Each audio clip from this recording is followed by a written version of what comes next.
4월 1일 토요일 마태복음 26장 17절로 35절 말씀.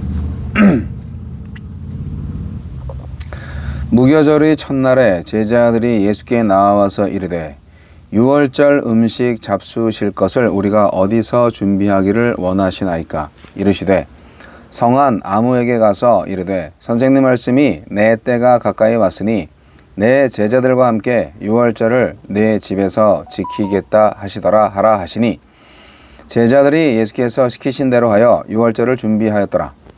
저물 때에 예수께서 12 제자와 함께 앉으셨더니 그들이 먹을 때에 이르시되 내가 진실로 너희에게 이르노니 너희 중에 한 사람이 나를 팔리라 하시니 그들이 몹시 근심하여 각각 여짜오되 주여 나는 아니지요. 대답하여 이르시되 나와 함께 그릇에 손을 넣는 그가 나를 팔리라.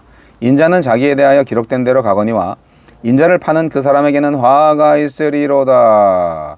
그 사람은 차라리 태어나지 아니하였더라면 제게 좋을 뻔하였느니라. 예수를 파는 유다가 대답하여 이르되 라삐여 나는 아니지요. 대답하시되 네가 말하였도다 하시니라.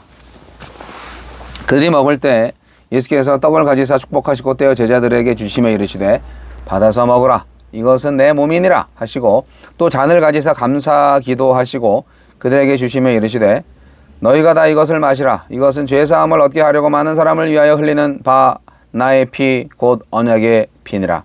그러나 너희에게 이르노니 내가 포도나무에서 난 것을 이제부터 내 아버지의 나라에서 새 것으로 너희와 함께 마시는 날까지 마시지 아니하리라 하시니라.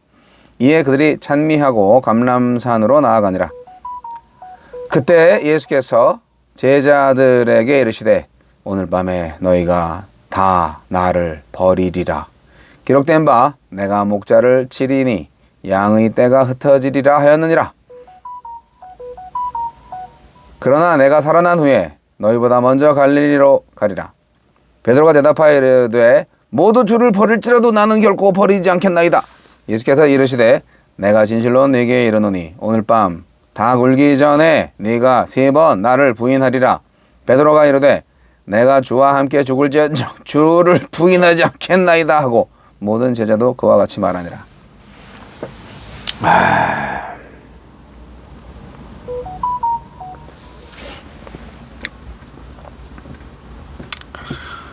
자, 6월절 식사를 나누며 예수님은 하나님의 시간표를 따라 흔들림 없이 십자가로 걸어가십니다. 6월절 음식을 나누며 자기 죽음의 의미를 설명하시고 제자들의 배신과 베드로의 부인을 예고하십니다. 예수님은 어떤 분입니까? 대적들이 흉계를 꾸미고 있을 때에도 6월절 식사를 나눌 장소를 미리 마련하시며 주어진 길을 가셨습니다. 그리하신 데는 하느님의 뜻에 대한 순종의 마음과 하느님의 계획에 대한 확신도 있었지만 무엇보다 제자들을 향한 사랑이 있었습니다. 자신의 죽음에 실족할 제자들을 준비시키고 6월절 식사를 통해 자신의 죽음에 담긴 의미를 알리기 원하셨습니다. 제자 중 한 사람이 자신을 팔 것을 예고하시고 그가 당할 비참한 운명도 경고하셨습니다. 그리고 선생님 설마 저를 의심하시는 건 아니지요? 라고 가증을 부리는 유다를 향해 그의 배신을 이미 다 알고 계심을 내비치셨습니다. 유다에게는 멈추고 돌이키라는 촉구였고 다른 제자들에게는 주의 죽으심이 유다의 배반 때문이 아니라 자신의 결정이었음을 알리는 조치였습니다. 이처럼 예수님은 말씀으로 우리 잘못을 일깨우시고 앞으로 닥칠 일로 낙담하지 않도록 우리 마음을 굳세게 하십니다. 말씀을 묵상할 때 예수님의 경고와 권면을 들을 수 있습니다. 6월절에 어린 양으로서 자기 몸을 찢고 피를 흘려 새 출애굽을 성취하시고 짐승의 피로 새 언약을 세웠듯이 예수님은 자기 피로 영원한 새 언약을 세우실 것이라 말씀하셨습니다. 또 예수님의 몸을 먹고 그 피를 마시는 사람, 곧 믿음으로 예수님의 죽음에 참여하는 사람은 완성된 하느님 나라에서 예수님과 함께 기쁨의 잔치를 누리게 될 것이라고 약속하셨습니다. 이처럼 예수님은 완전한 속죄와 하나님과의 온전한 관계 회복이라는 언약의 복을 우리에게 안겨주기 위해 자신의 생명을 내려놓으셨습니다. 제자들이 자기를 버리고 부인할 것을 다 알고 계셨습니다. 그런데도 그들을 위해 자기 피로 언약을 세우셨습니다. 그들의 악함과 약함을 주의 생명으로 품으셨습니다. 예수님은 나의 불의함과 나약함, 그것이 만들어낸 치부까지도 다 아시면서 나를 내치지 않으십니다. 자기 생명을 버리는 자비와 피를 쏟는 사랑으로 나를 품에 안으십니다. 주여, 저를 구원하기 위해 몸을 찢고 피를 흘리신 예수님의 사랑과 은혜 안에 살게 하소서. 최후의 만찬, 6월절 만찬, 주의 만찬, 예수님과 제자들이 마지막 밤을 6월절 만찬으로 함께 보내는 이 본문 내용. 근데 예수님한테 이 시간은 어떤 시간인가요? 진짜 마지막이잖아요. 어떻게 보면 제자들의 배신을 예언하고 마지막 만찬, 마지막 식사로 지금 하고 있는 거를 예수님만 알고 있는 건데 예수님의 이때 마음이 어땠을까? 상당히 고통스럽지 않았을까 생각이 듭니다. 사랑하는 제자들로부터 배신당하고 넘겨지고 그런 정신적인 고통이 보통이 아니었을 겁니다. 그런 고통 가운데서 주의 만찬을 하신 거죠. 네. 주의 만찬은 예수님께 있어서는 처절한 고통의 만찬이었다고 생각이 듭니다. 예수님은 자신의 몸과 피를 다 내어주면서까지 그 주의 만찬을 하신 겁니다. 왜냐? 사랑하니까. 예수님은 제자들을 사랑하셨고 우리 인간들을 사랑하셨습니다. 예수님은 제자들과의 마지막 그 밤을 이제 만찬을 마치고 나서 감람산에서 보내면서 이제 배신자 유다와 그리고 그들과 함께 온 무리들로 인하여서 체포당할 준비를 하십니다. 이게 모르고 당하는 고난하고요, 알고 당하는 고난하고 굉장히 다릅니다. 그 세기가, 그 고통이. 예수님은 다 알고 계셔요. 미래를 알고 계세요. 어떻게 될지. 근데 피할 수도 있고 얼마든지 막아낼 수도 있고 뭐 그런데 그냥 그 길을 가십니다. 왜냐? 그러려고 오셨으니까.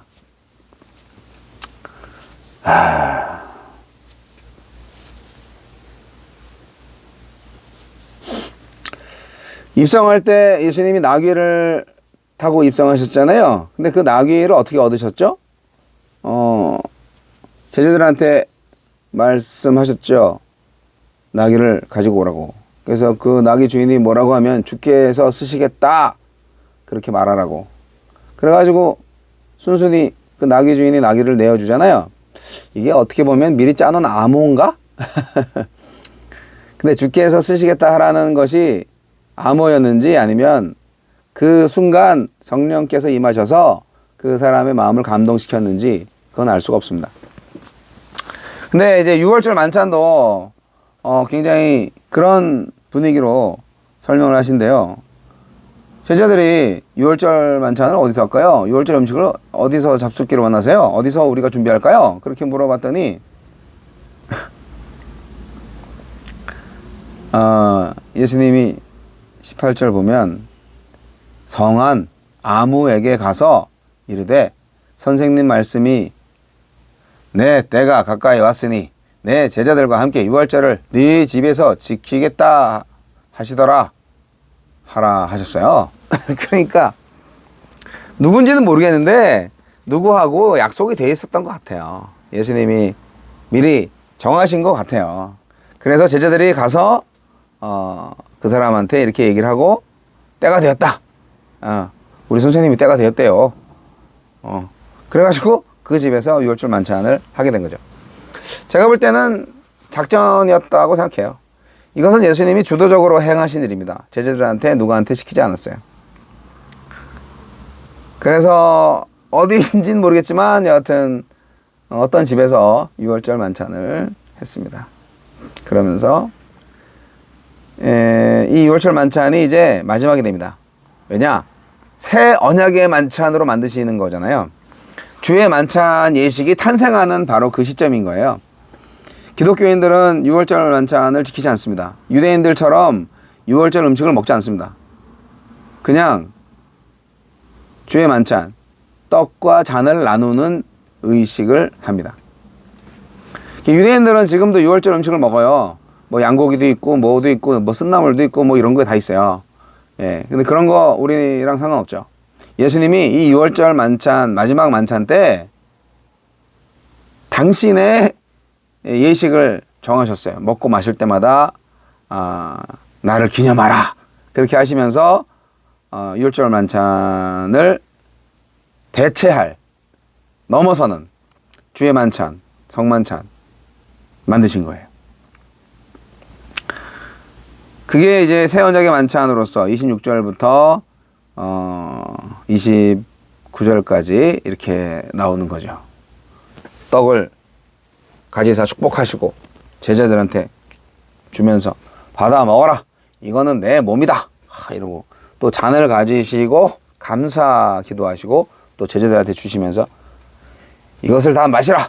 이것은 죄 사함을 얻게 하려고 많은 사람을 위하여 흘리는 바 나의 피 곧 언약의 피니라 하면서 그렇게 말씀하시고 이제 그런 의식이 그래서 그때로부터 지금까지 우리 개신교회 교회에서는 주의 만찬 예식을 지키고 있습니다. 그걸 먹을 때마다 그걸 마실 때마다 예수님의 몸을 기억하고 예수님의 피를 기억하는 거죠. 네.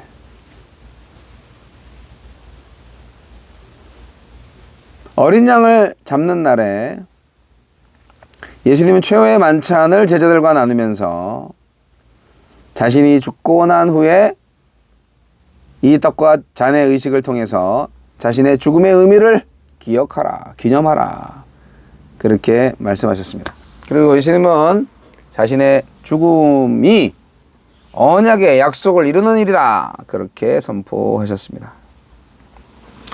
그래서 우리가 주의 만찬을 나누는 그런 제자의 일원이 된다면 우리는 예수님과 같은 삶을 살아야 되는 거예요. 예수님의 뒤를 따라가야 되는 거예요.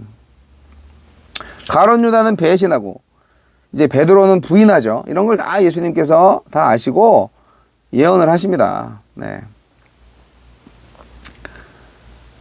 참 잔인하죠. 예수님에 대해서 인간들이 참 잔인해요. 가장 사랑하는 제자 중에 한 사람인 베드로가 부인할 수가 있다니요. 부인을 해, 부인을. 너무하잖아. 같이 죽어야지. 가룟 유다는 배신, 베드로는 부인.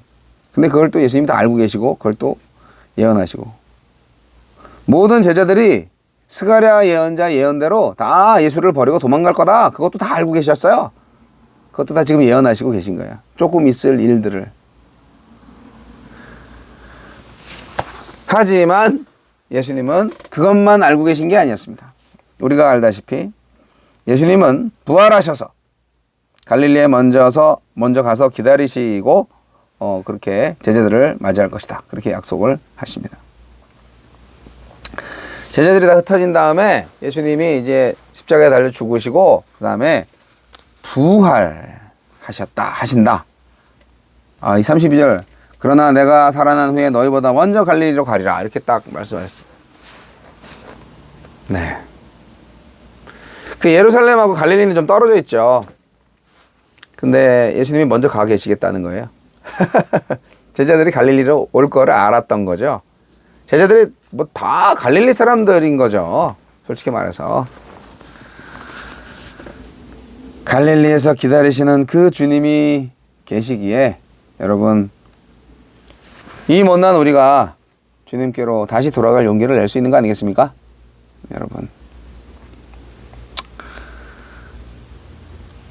구원의 언약을 성취하시는 예수님의 죽음을 다시 생각하면서 우리도 예수님처럼 살겠다고 다시 한번 결단하면서 오늘로 예수님의 살과 피를 기념하는 주의 만찬을 거행해 봅시다. 일상적으로 먹고 마실 수 있는 빵과 포도주를 사용하셔서 주의 만찬을 제정하신 것은 단순한 의식만이 아니에요. 그냥 항상 먹고 마실 때마다 예수님의 살과 피를 먹고 마시는 것처럼 그렇게 예수님을 기억하고 살아라, 기념하며 살아라, 그런 의미가 아니겠어요? 네, 일상의 예배가 그래서 중요한 거죠. 6월절 식사는 안 합니다, 우리 그리스도인들은. 그러나 주의 만찬의 생활화를 이룰 수 있는 믿음의 사람들 되기를 간절히 축원합니다.